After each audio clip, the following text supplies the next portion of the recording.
de Jacarandás. Ay, Bienvenida, Graciela. Es un placer llegar por Gracias. acá. Y todo de color Qué lila. precioso, qué color maravilloso tienen Maravilloso, esos árboles. maravilloso. Y recortados en el cielo Sí, son sí. un buen justificativo para venir al centro, además de encontrarme con la doctora Licedo, que tenerla acá es un privilegio. Habrán notado el tono de mi, a tono con el jacarandá. Es verdad. Y como venimos hablando mucho de la sordera, de un montón de temas, y hemos hablado de la lengua de señas, creo que amerita, de aquí en adelante, a que tengamos un intérprete en lengua de señas aquí en el estudio, para que esto realmente pueda ser Para todo. aquellos que nos quieran ver, Sí. sino que fuera accesible también para las personas de la comunidad sorda que pueden colaborar, estar de acuerdo o estar en desacuerdo con lo que se dijera. Entonces, vamos a hablar, yo tengo un enorme respeto por la gente de hadas y me gustaría que ellos fueran los que vinieran a hacer la interpretación. Está bien, es Así gente que voy a... que gente trabaja muy con seriamente, mucha seriedad. me parece a mí. Con Sí, mucha sí, sí, seriedad, sí, así sí, que los vamos a convocar. sí. Entonces, hablemos un poco, Graciela, de Sasname, de Sasnano, No, sí. con respecto al tema de la formación de un intérprete de lengua de señas. Bueno, yo primero sería bueno decir, aclarar que los intérpretes de lengua de señas son intérpretes como los otros, ¿no? La palabra intérprete es quizás más moderna que la palabra traductor, Exacto. ¿verdad? Entonces se piensa que son cosas diferentes y en realidad no. En Muy realidad no. importante, porque he escuchado corrientes de ríos caudalosos al respecto, haciendo una diferenciación, y uno desde la práctica interpretar, traducir, se supone que es lo mismo. Sí, Bueno, hay matices, a digamos, ver, que hay que aclarar, pero digamos, un intérprete es una persona que debe, digamos, manejar, saber, digamos, a todos los niveles de la lengua. Es alguien que está absolutamente instruido en esa lengua que para él en general es una lengua segunda, una lengua extranjera. Hay una diferencia entre ambas, pero que aprende esa lengua para dedicarse a eso, ¿no? Es decir, que media un estudio importante. importante. Bien, porque ahora la diferencia que se hace en todos los medios es que el intérprete en principio es la persona que hace una traducción que se llama simultánea. Es decir, una traducción que se hace en el momento en que el otro está hablando, ¿no? Es Sin decir, una, que hablan los dos al mismo al mismo tiempo. tiempo y sin un argumento previo acordado, No no necesariamente, no necesariamente. necesariamente, pero lo importante es, a ver, digamos una cosa, para que un intérprete de inglés, digamos, hable en español cuando está hablando un hablante de inglés, ¿verdad? Y hablan los dos al mismo tiempo porque eso se llama simultáneo, necesariamente para, en ese caso en que hay dos lenguas fónicas en escena, ¿qué hace falta? Bueno, que las personas que están oyendo, escuchando la traducción en español o en inglés, tengan puestos sus audífonos, porque, y en principio el intérprete no está presente, está en una cabina. En una cabina, ¿Verdad? claro. Eso lo conocemos sobre Sí. todo por los congresos, ¿no? Y a veces vemos estos presidentes que tienen un intérprete sentadito al lado y que le va dando la información en la medida que el señor que habla la otra lengua está un poquito más lejos, ¿no? Pero en principio hay que utilizar audífonos. La gran la característica fuera de serie que tiene la lengua de señas, que dado que es absolutamente silenciosa, el intérprete puede estar parado al lado del locutor, ¿no? Claro, ¿Estamos? claro. Entonces, eso marca una diferencia muy importante y al mismo tiempo le da a la gente digamos, un escenario diferente, ¿no? Porque hay tres personas hablando al mismo tiempo, ¿no? Eso es algo para acostumbrarse. Sí, sí. Y en cuanto a la aparición del intérprete en un medio como es la televisión, las personas sordas, ¿qué opinan al respecto del tamaño del espacio donde se muestra el intérprete con respecto a la información? Bueno, a ver, vamos, déjame que termine La de verdad que no me explicar. dejes preguntar porque No, soy a mí una me gusta. desorganizada. A mí me gusta mucho que me pregunte, pero no, quiero terminar con esto de traductor e intérprete. Ok. Digamos, en principio se habla de traducción, más que nada cuando se trata de una lengua escrita, ¿no? Es decir, vos sabés que está el traductor oficial, el Sí, sí, traductor, digamos, diplomado público dar, nacional para en dar este caso. fe Claro. de que lo que está traduciendo de la lengua o del documento escrito tal al documento escrito cual es lo mismo, ¿no? Claro. Es decir, es un profesional, digamos, diplomado, Sí, etcétera. sí. El intérprete también. Puede ser la misma persona, el intérprete, que el traductor. Perfecto. Volvamos a lo mismo, el intérprete traduce, pero la traducción del intérprete, dado que es una traducción simultánea, puede en algún momento tener que volver sobre sus pasos para aclarar algo, y eso es muy difícil porque la conversación sigue, es muy exigente, ¿no? Muy exigente, Bueno, desgastante además. pero es un traductor, digámoslo así, es un traductor, ¿eh? Esto, si estamos hablando de pasar lo más exactamente posible un mensaje en la lengua A un mensaje en la lengua B, ¿eh? Un traductor de lenguas orales, o sea, lo que es un traductor o las personas que están en un congreso haciendo Sí, la sí. traducción simultánea, ¿qué tipo de acreditación necesitan? Bueno, en principio son profesionales, ¿no? Sí, sí, en principio son personas que han estudiado, que han hecho una carrera, ¿no? Sí, sí, Es absolutamente. una carrera que Sí, se sí, me sí. ocurre que no debe ser muy corta. No, no, todo lo contrario, no, no. Claro, Imagínate que un intérprete es una persona que maneja, digamos, la lengua en cuestión al mismo nivel que el hablante exacto, nativo, digamos, ¿no? exactamente. No, sí, sí, sí, es muy importante. Bueno, yo a esto, respecto de esto quiero decir dos cosas. Primero, que hablemos del cuadradito, ¿no? El Es decir, cuadradito. ¿qué significa esto? Esto significa el intérprete en la televisión, ¿verdad? Interpretando, digamos, todo tipo de programas, si es posible. Pero, por ejemplo, en Uruguay están en los informativos. O sea que por lo menos las personas sordas, no en todos los informativos, porque como saben, pero como sabemos que los informativos repiten Todo el muchas día, veces, todo el día. eligen un horario del mediodía o de las 8 de la noche para hacerlo. Pero por lo menos las personas sordas están informadas de lo más importante que Seguro. sucede, ¿no?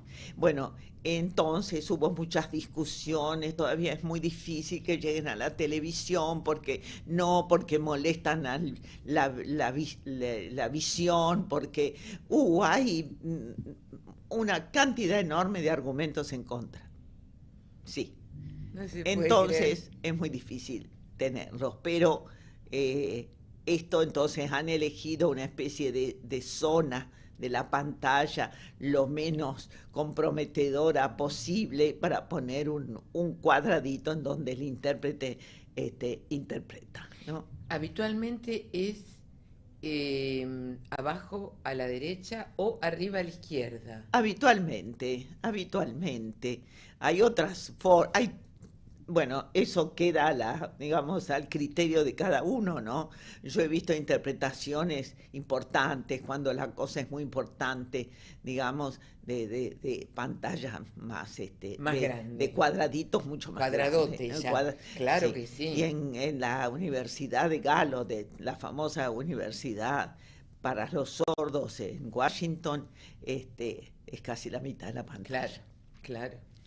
Pero bueno, no creo que tengamos que pretender tanto, pero ojalá pudiera ser el cuadradito a la derecha, abajo o arriba, en en la mayor cantidad posible de programas. Ojalá. Volvamos a la formación de un intérprete. Volvamos. La formación de un intérprete, en primer lugar, es una formación superior. ¿No? Es una formación superior. En el caso de lo que nosotros hacemos tienen que ser bachilleres, ¿verdad? Digamos, tener la secundaria completa, y nadie recibe su diploma si no es así. Graciela se está refiriendo a el trabajo en el Uruguay. Sí. Perfecto. Bueno, pero yo me refiero al trabajo del Uruguay general, porque de ese trabajo puedo hablar, digamos, con conocimiento de causa, pero en general esto es así en todas partes. Lo que conozco de Francia es igual, hay formación y bueno, tiene grado, digamos, superior, ya sea terciario o universitario, pero en el caso de nosotros, de lo que nosotros hacemos, son 5 años. 5 años. Son 5 años. No se aprende una lengua si no se tiene 5 años para hacerlo. Por lo menos. Como mínimo. Por lo menos. Además, una lengua con el dominio que se supone que tiene que tener un intérprete, porque no es para que te vayas de turista a pasear por Europa, ¿no? Quizás con menos uno puede, pero... Además, todas las ramas de la interpretación, porque cuando se habla de temas médicos o de temas de derechos o... Sí. Yo diría que una de las cosas importantes, que en eso quizás sea diferente de los otros, bueno, hay muchas cosas que son diferentes respecto de los otros intérpretes, por ejemplo, la educación. El intérprete es tan importante para los sordos, dado que es una minoritaria, ¿no? Es tan importante que el hecho de que el intérprete aparezca y se instale como una profesión es un paso adelante, ahora que hablamos tanto de inclusión, ¿no? Es decir, el paso más importante que dio, yo diría, casi te diría, la comunidad sorda, ¿no? En aras de la inclusión, ¿no? ¿Por qué digo eso? Porque los intérpretes ya existían mucho antes de que se decidiera esto.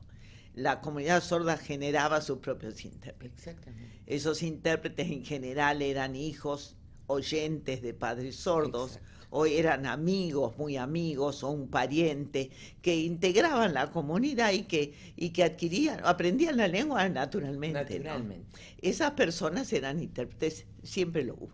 Es el famoso puente que se establece entre la comunidad sorda y la comunidad oyente. Es decir, que esto de la formación de intérpretes emerge de la comunidad sorda primero. Los primeros que tratan de enseñar su lengua son los sordos. Y de ahí viene luego la profesionalización y el resto. Sí. A ver, yo hago una pregunta, porque con respecto a las lenguas orales, el inglés se habla hace mucho tiempo, el alemán, el francés... Sí. Pero resulta que las lenguas de señas, particularmente en países de gran tradición oralista como el nuestro, la lengua de señas que se generó prácticamente en la clandestinidad y que no pasó por la escuela, es una lengua que carece de una cantidad de terminología específica que lenguas orales poseen. ¿Cómo se soslaya este tipo de problema? Bueno, es una pregunta cuya respuesta implica mucho tiempo y muchas explicaciones previas, ¿no? Bien. Yo lo único que te puedo decir así, digamos, a partir de un discurso improvisado, es que efectivamente la lengua de señas tiene sus propios recursos. La lengua de señas se las arregla para explicar cantidades de cosas que no tienen un término, pero seguro que tienen una frase, ¿no?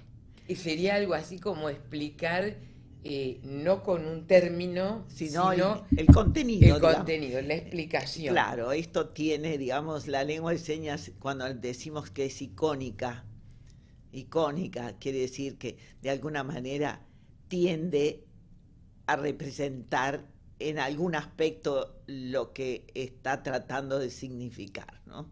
Entonces, es la lengua de señas muestra, como dice Cusack, el francés, dice, la lengua de señas no solo dice, también muestra, ¿no? Entonces, la iconicidad de la lengua de señas es un valor y no un error de la lengua de señas. ¿Cuántas veces se consideró un error? Bueno, por ignorancia. Exacto. ¿No? Eso. Lamentablemente la ignorancia Sí. y la soberbia van unidas. La iconicidad Sí, es sí. valiosísima. Exactamente. Lo que pasa es que ahí la lingüística, yo diría que no tuvo la culpa porque cuando digamos, se ocupó de la lengua de señas, ya la lengua de señas había hecho su camino, ¿no? Pero la lingüística define, digamos, a la lengua, al signo lingüístico como un hecho arbitrario, ¿no? Digamos, la relación entre la significación y la palabra, por decirlo en términos que se entiendan, es una relación totalmente arbitraria. En cambio, la lengua de señas, no. Yo lo comparo a veces con la pintura figurativa y la no figurativa. Lo que acaba de decir Graciela es tan importante, Dios mío. ¿Cuántas veces necesité oírlo? Muy bien. Lo figurativo y sí, yo la comparo porque me parece que de alguna manera hay que explicarlo, ¿no? Es como decir que la pintura figurativa no es arte, porque está reproduciendo la realidad, ¿no? Es algo así, diría yo. O sea, Miguel Ángel...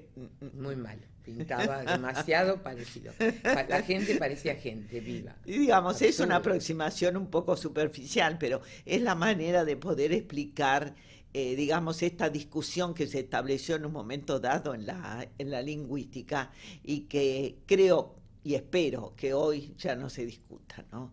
Pero hay que aceptar que hay lenguas icónicas, que hay lenguas que representan, que muestran de otra manera esta relación, ¿no?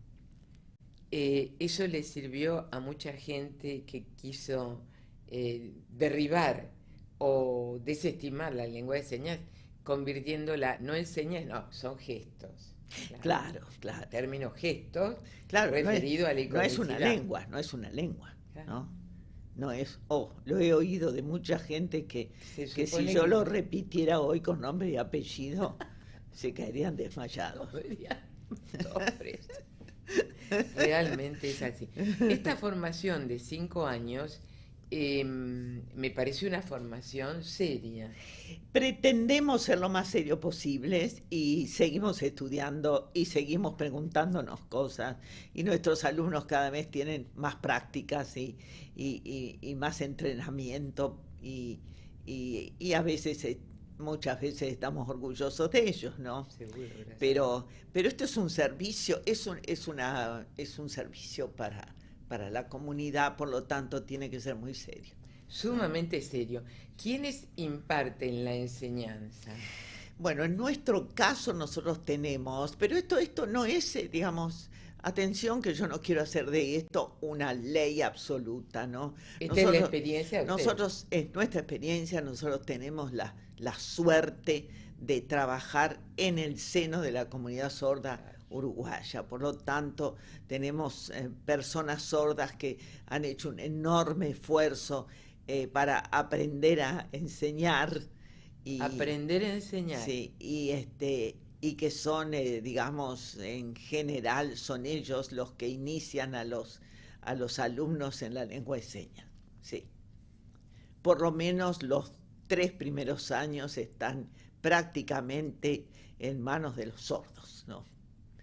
Lo cual les da esta habilidad, digamos, que recuperan, que adquieren, ¿no?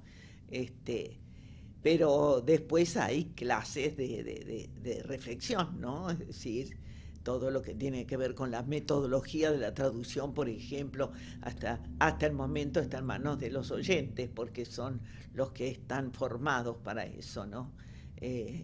Digamos, no es una tarea fácil porque la lengua de señas todavía no tiene una gramática que podamos decir instalada, no porque no la tenga, La debe tener, sino pero hay que porque no la estudiarla. podemos describir, Claro, ¿no? claro. Es decir, es la descripción la que todavía no está absolutamente aceitada, no, porque es muy nuevo, porque todo esto es nuevo, porque todos los días descubrimos un aspecto nuevo de la lengua, y eso sí, por el momento está en manos de los lingüistas en general, ¿no?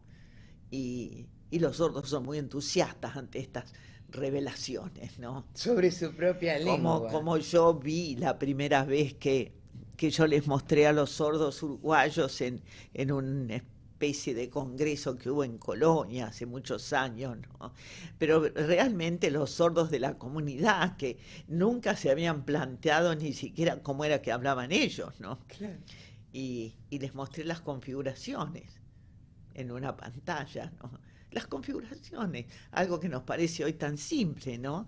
Que es como, digamos, los elementos de base para construir las señas, porque las señas se construyen, no son una cosa así nata que sale, digamos, porque uno quiere hablar lengua de señas, ¿no?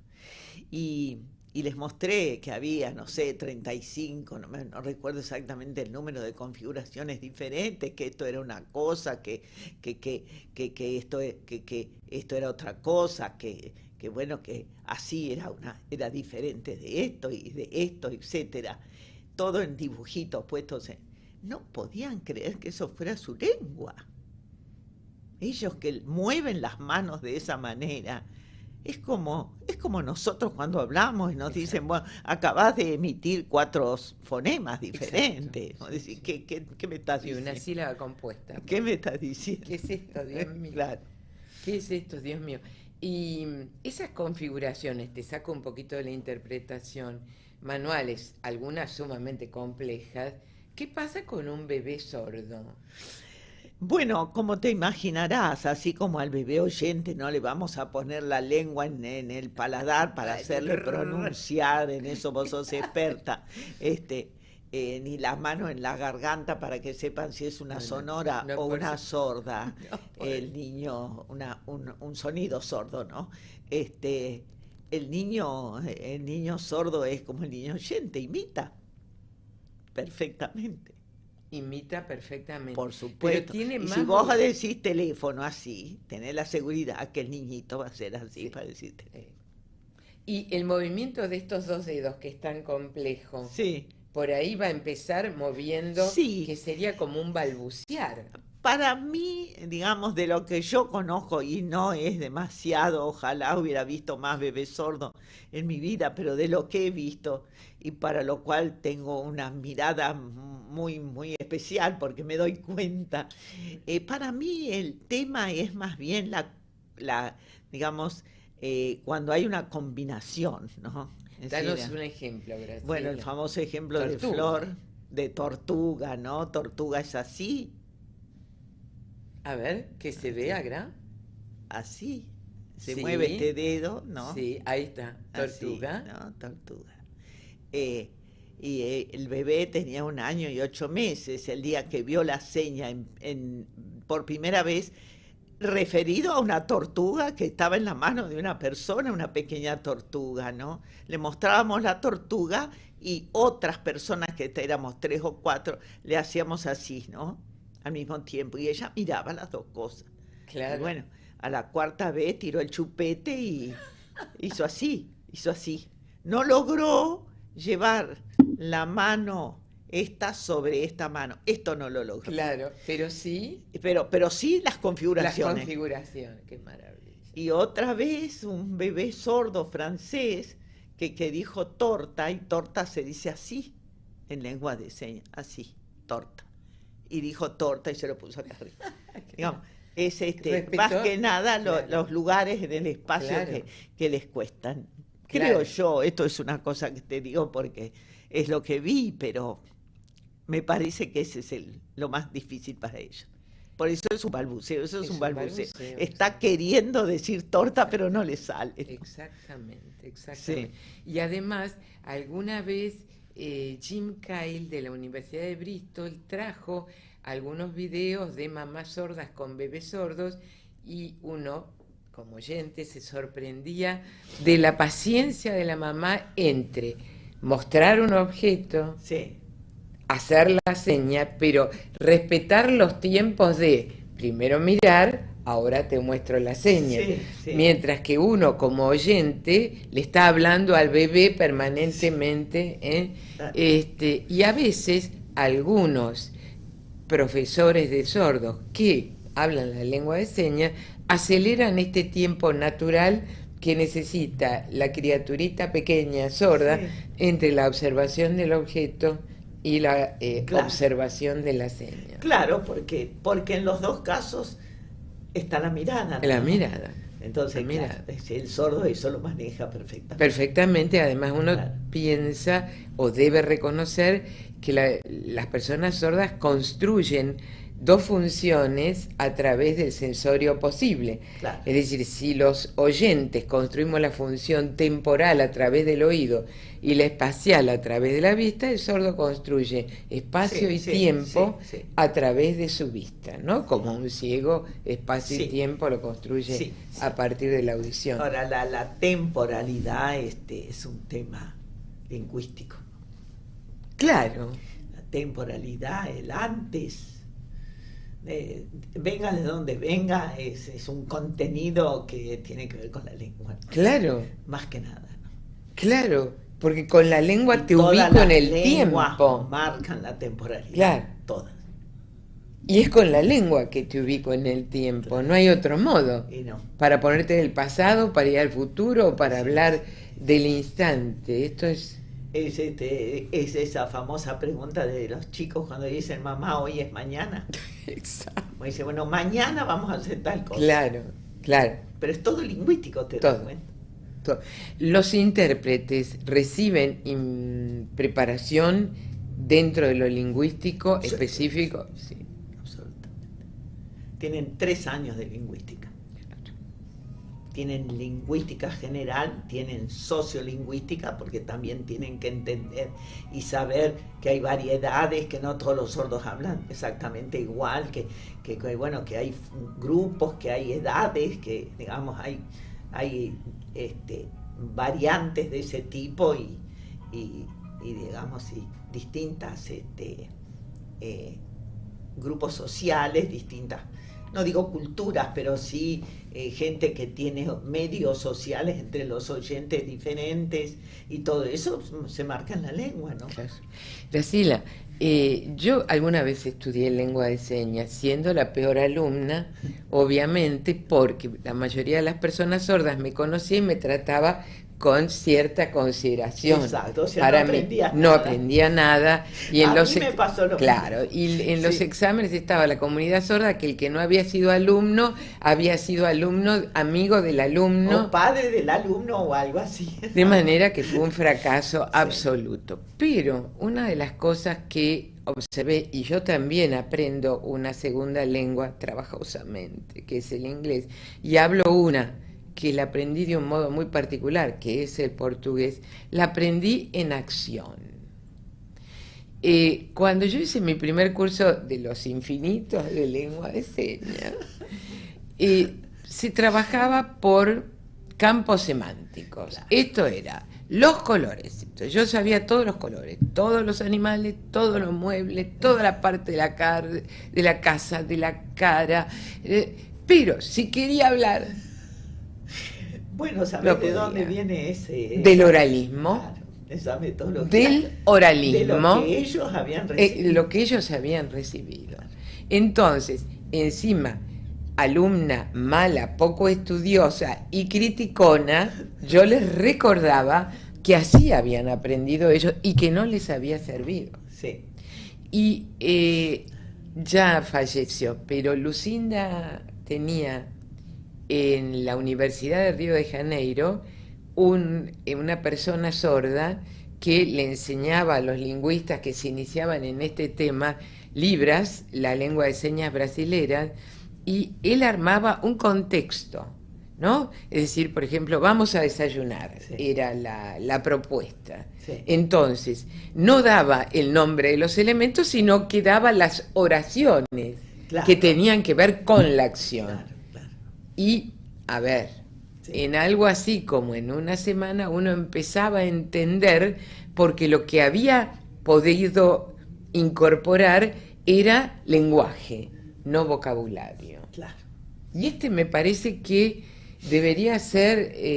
Sí, lo es actualmente, claro. Lo es actualmente, ya las listas, claro que ellos tienen una enorme tentación respecto de las listas, pero no, se habla mucho, se conversa. Claro, digamos que el vocabulario hay que conocerlo, pero no es lo único para conocer. Pero justamente una de las cosas que la diferencia tanto de la lengua oral es el vocabulario, no es tanto, va. Estoy hablando de 5.000, 6.000 señas, no es que sea una cosita, pero al lado de 60.000, Por digamos, ejemplo, o sea, una lengua... Esa idea de que a un término, a una pieza léxica, digamos, para decirlo bien precisamente, a una pieza léxica del español tiene que corresponder una pieza léxica de la lengua de señas, hay que olvidarlo, eso no es así.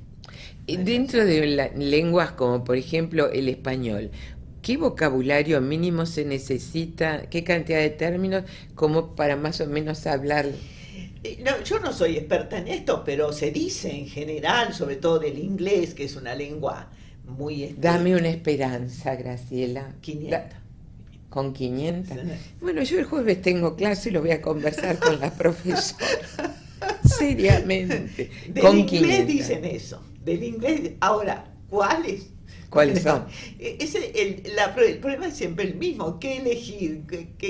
Bueno, hay ciertos léxicos que evidentemente no tenés por qué saber el léxico de la medicina ni nada por el estilo, ¿viste? Pero como para manejarse. Saber enfermo, médico, claro, dolor y cosas así, más o menos uno sale del paso.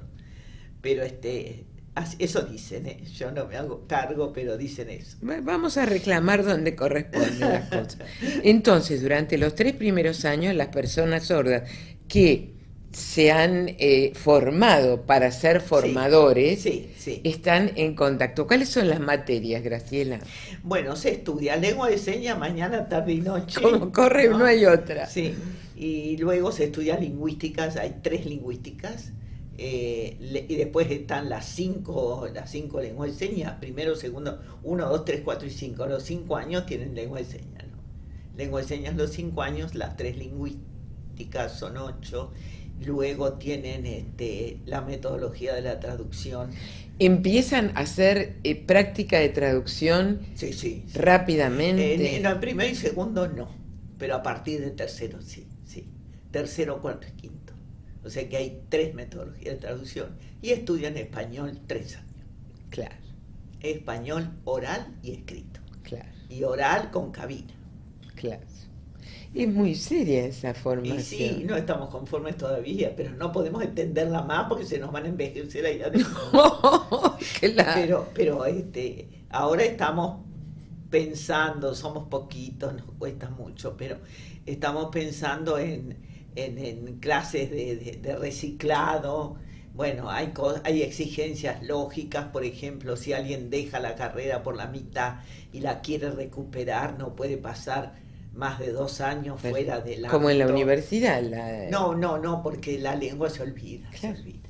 Entonces, y de todas maneras, si vuelve al año, tiene que pasar un examen, para que ver si todavía está en condiciones. Esto es importante porque por ahí, dentro de las lenguas fónicas, la memoria de la lengua es más fácil en la práctica, pero acá dejar 2 años de practicar una lengua que tiene un modo absolutamente diferente, que no nos es habitual. Claro, que por otro lado no tiene un correlato escrito, como por decir, bueno, voy a practicar la lengua de señas desde lo escrito. Exactamente. No, claro. Hay videos, Hoy están nuestros alumnos invadidos por los videos, ¿no? Se hacen videos de todo. Se cuentan cuentos, se dan conferencias, se dice de todo en lengua de señas, y eso funciona hoy gracias a la tecnología. La tecnología es una ayuda fundamental para la lengua de señas, le ha dado un impulso, pero que no soñábamos, ¿no? Vos me comentaste, y mi hijo también, que YouTube hace una traducción de lo que nosotros estamos diciendo, que supuestamente es literal y que no siempre se corresponde con lo que nosotros estamos diciendo. Bueno, por lo que yo he visto, yo no digo jamás se corresponde, pero hay errores tan terribles que uno abandona rápidamente la lectura. Y esto me hace pensar y me hace reforzar la idea de poder tener un intérprete. Por supuesto, no, porque, no es lo mismo. Claro, porque a veces traducciones absolutamente literales es como cuando traduce en alguna de estas, como el Facebook, que uno pone traducción y después dice calidad de la traducción. Bueno, a lo mejor uno lo puede llegar a entender, pero no es algo fehaciente concretamente. No, en este caso yo te doy mi opinión, mi opinión personal como lectora. Como lectora. No sirve. Claro. No sirve porque son tantos los errores que uno pierde el hilo. Claro. Y no te olvides que al mismo tiempo uno está oyendo lo que se dice. Claro. ¿Sí? Claro. Entonces uno escucha y lee al mismo tiempo, pero no es... No. Esto es importante porque por ahí alguien que solo lo pueda, en el caso de una persona sorda, ver y leer, no se correspondería con lo que se está diciendo. No. Pero es que además no solo no se corresponde ni cercanamente, hay términos que incluso no se sabe qué quieren decir, porque evidentemente la máquina hace lo que puede, pero no sabe la lengua. Claro, pero entonces reproduce a veces sonidos que interpreta mal, pero salen palabras que no son palabras. No son palabras, esto es grave. Sí. No lo había probado aún, pero... Sí. Mi hijo me hizo referencia a esto también. Yo lo confirmo. A esto te agradezco. Es importante dejarlo en claro también. Sí. Graciela, la historia de Uruguay en cuanto a lo educativo, ¿también pasó por los avatares oralistas ortodoxos? ¿Y quién fue ahí? ¿Quién fue el que anduvo por el Congreso de Milán? ¿O no le tocó eso? No hizo falta que fuera ningún miró a la Argentina y ya estaba. Pero están los argentinos, que los argentinos bastan y sobran. Claro, bastamos y sobran. Bastan y sobran. Sí, fue la Argentina, claro. Vinieron a formarse a la Argentina. Claro. Los maestros. O sea que ellos también tuvieron una larguísima tradición. La tienen hasta el día y aún la tienen en sus escuelas. Sí. No hay escuelas bilingües, o digamos... pretendidamente bilingües. Bueno, es la misma experiencia argentina. Estamos en lo mismo, sí. Es muy difícil, el maestro ha tenido una formación, digamos, además, digamos, rígida, organizada. Lo que vos contabas los otros días, yo volví a mirar la grabación y volví a reírme cuando vos contabas de los hurones y esas cosas que me han hecho tanta gracia. Siguen pensando que hay que hacer las cosas en una secuencia obligada y estricta, irreversible, ¿no? Estricta. Entonces ese hábito, esa formación que tienen les es muy difícil de superar. Con todo respeto, a mí siempre me dio frío en la espalda un librito que se usaba en lo metodológico que se llamaba ¿Cómo lo doy? Bueno, claro. Si yo como docente tuviera que ajustarme a una receta de cocina, donde además, si primero se pone el huevo, no podía poner manteca primero. Es así, Celia, pero ¿por qué? ¿Por qué es así? Bueno, porque enseñar, digamos, transmitir una lengua que suena a un niño que no escucha, oye, o sos de un conductismo absoluto. O simplemente tenés un niño que habla la lengua de señas y que entiende de entrada muchas cosas. Sí. Y eso así es más fácil. Sí. Porque le podés ir explicando qué estás diciendo, cómo se dice de otra manera. Cuando hay una lengua que explica, todo niño puede aprender. Pero en seco, no.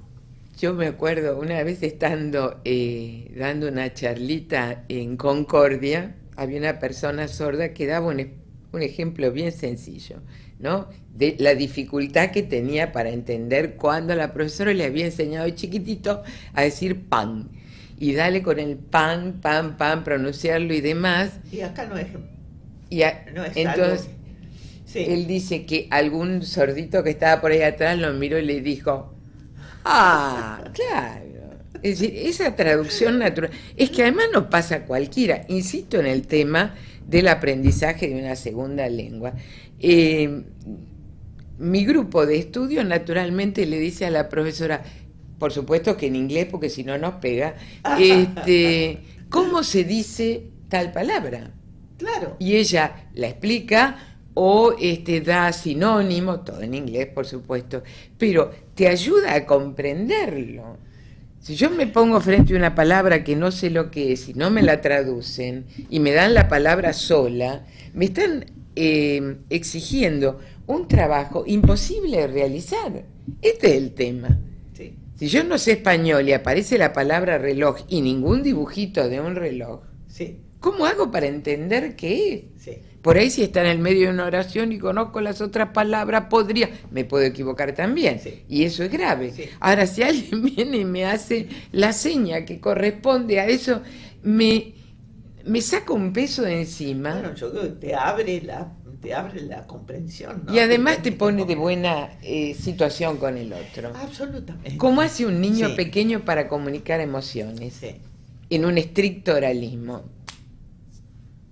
No te miro, no hables así. Y él tiene miedo. Tiene Sí, miedo porque es vio una el- araña con las patas que se le subía por acá, pero no puede contarlo Sí. desde la lengua posible para él. Entonces la araña lo picará o él entenderá que la relación con esa persona que pretende enseñarle no va a existir nunca. Realmente. Entonces, enseñar es además promover un contexto donde haya una empatía con aquel y un respeto, sobre todo del educador al alumno. Absolutamente. Y yo creo, Celia, que los maestros de sordos de esa época han hecho esfuerzos inhumanos. Y se han frustrado muchísimo. Sí. Muchísimo. Creo que han trabajado muchos, no digo, no sé si todos, pero yo he conocido gente que se rompía el alma y que era incomprensible que siguiera adelante a pesar de todo, ¿no? Con un esfuerzo, convencidos que era el único camino, pero convencidos. Sí. Y por otro lado, con una fundamentación teórica que se limitaba a decir es la única lengua posible, es la lengua natural del ser humano, punto. En realidad creo que la parte pedagógica no tenía ninguna fundamentación. La pedagógica y la didáctica era una receta, donde nada se cuestionaba. Y este tema que hoy, después de tantos años como docente, uno dice, ¿y por qué no cuestionábamos? Era así, no se discutía, y uno iba acumulando frustraciones.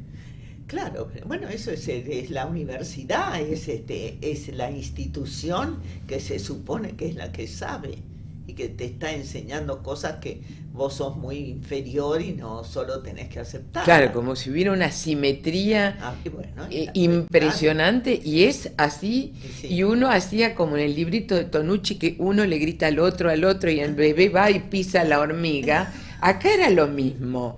A mí me dicen que es así, no me queda muy claro, pero yo te digo que es así. Sí. Sí. ¿Cuántas veces estando en el aula, sobre todo con alumnos ya casi entrando en la adolescencia, siempre había alguien en el grupo que lideraba a sus compañeros, y a determinados practicantes con el profesor no lo podían hacer, que eran sumamente estrictos, había una sorda que decía cerrar los ojos, daba la orden y te arruinaba una práctica, en realidad te estaba enseñando que ellos también se podían poner en una situación de no respuesta, que era lo que ellos vivenciaban. Sí. Bueno, me parece una anécdota fantástica. Maravillosa. La verdad. Maravillosa. Como que hacen eso cada vez que están muy molestos, bajan la vista, claro. Y bueno, y se terminó la comunicación. Y ya está. Ya está. Terminó. Es como cuando los niños oyentes se tapan los oídos. Exactamente. Que no pueden hacerlo tan eficazmente como bajar. Como bajar las pestañas y demás. Pero bueno, es así, sí. ¿Cómo es desde lo económico la salida laboral de un intérprete? Bueno, de nuevo tengo que aludir a lo que yo hago, ¿no? Sí, Es sí. decir, en Uruguay hay, el Estado apoya muchísimo. Digamos, el Estado paga, acá creo que También. porque de lo que hay que hablar fundamentalmente es de la educación, ¿no? Es decir, el hecho de tener un intérprete. Bueno, yo divido en dos partes la cosa, ¿no? Yo creo que la escuela primaria necesita maestros hablantes de la lengua de señas. Innegable. Y maestros, digamos, maestros muy bien formados como docentes y además hablantes de la lengua de señas y conocedores de lo que es una persona sorda. No un oído, como dijo esa francesa que cuando llegó a la escuela dijo: pero yo sé muchísimo sobre el oído, pero yo sobre los sordos nadie me enseñó nada. Bueno, o sea, yo digo, que sepan sobre los sordos y no sobre la sordera, ¿eh? Y que sepan lengua de señas como verdaderos hablantes. Esto me preocupa porque la formación docente en la Argentina, y ahora sí me refiero a la Argentina, solo contempla 2 años de lengua de señas. Bueno. Entonces, siempre digo lo mismo, lo voy a repetir hasta el último día de mi vida. Cuando llegan a la escuela, para practicar, han aprendido de memoria la clase en señas. Hasta que un niño le pregunta por qué el perro que va a enseñar tiene la cola corta. Sí. Y ahí se murió el acto educativo. Absolutamente. Porque no entiende al alumno, el alumno entiende que el otro no entiende y se produce una terrible confusión. De manera que en el campo de la formación de los docentes, hablando de los docentes, aquel que eligiera ser profesor de sordos, debería desde el primer día que está en el profesorado tener una carga horaria de aprendizaje de la lengua de señas. Si no, no puede ser docente. A mí me parece fundamental. Es como ser profesor de inglés. Lógico. No, yo no entiendo, porque de lo que yo sé, ser profesor de inglés supone un aprendizaje de la lengua de 5 años por lo menos. Mínimo. Entonces, pretender que alguien que va a enseñar una lengua de tan distinta formulación tenga 4 cuatrimestres con una carga horaria de 2 veces por semana es algo así como decir: esto lo hago para que el bilingüismo no funcione. Bueno, yo te cuento, digamos, como comentario a lo que estás diciendo, que nuestros alumnos vienen a clase todos los días, de lunes a viernes. Como debe ser. Porque además, no mucho tiempo, 2 horas, pero todos los días. Estar en contacto con la lengua. Entonces eso es decir, tenés tiempo de ir a tu casa, de reflexionar algo sobre lo que has aprendido y al otro día seguir adelante, ¿no? Seguro. Graciela, y en otros países... Quería terminar, disculpa, perdón. De la educación, ¿no? Es decir, la primaria, yo insisto, la primaria supone un vínculo del maestro con el niño, supone un modelo que el maestro significa, supone una cantidad de interacciones que no necesariamente tienen que ver con el saber, pero sí con el saber ser, con el saber hacer. Por lo tanto, yo pienso que el maestro de primaria tiene que ser un maestro hablante de la lengua de señas. Creo que el intermedio del intérprete no es aconsejable. Sí puede aparecer en la secundaria, por ejemplo. En cambio, en la secundaria considero que si el niño está bien formado y se aprendió a leer y a escribir, como todo niño, no solo los sordos, entonces puede estar en condiciones de seguir trabajando con el intermedio de un intérprete, porque tener profesores de 10 o 5 u 8 materias que hablen todos lengua de señas... Es imposible, eso es... Por el momento es imposible. Es imposible, es imposible. Pero teniendo un intérprete y un buen intérprete ya tiene digamos, la entidad suficiente como estudiante como para poder hacerlo, ¿no? Y esto es una buena salida laboral para los intérpretes Bueno, también. en Uruguay no damos abasto. Claro. No damos abasto. Claro, pero hay que rescatar Tenemos esto. estudiantes trabajando. Mira, Porque los piden de tal manera que, bueno, Que- llega un que no hay momento ma- que, bueno, aclarando que es estudiante, que, ¿no? que es estudiante. Ahora, esto es para rescatar en el nivel de preescolar y el ciclo de la educación primaria, Sí, el maestro. el maestro es el hablante. Sí. El maestro es el hablante. Porque si no, el acto educativo se pierde, por así Y yo decirlo. te diría que en el caso de inicial, digamos, del jardín, ahí hoy ya hay personas sordas que pueden hacer. Como debe ser. Sí. Como debe ser. Graciela, como siempre, aprendiendo un montón y prometiendo que en las próximas, por respeto a las personas sordas, nos va a acompañar un intérprete. A lo mejor no en la siguiente, en la otra. Bien. Gracias, Bien. gracias como siempre. Bueno, gracias a vos. Y Como siempre. a ustedes los saludo también.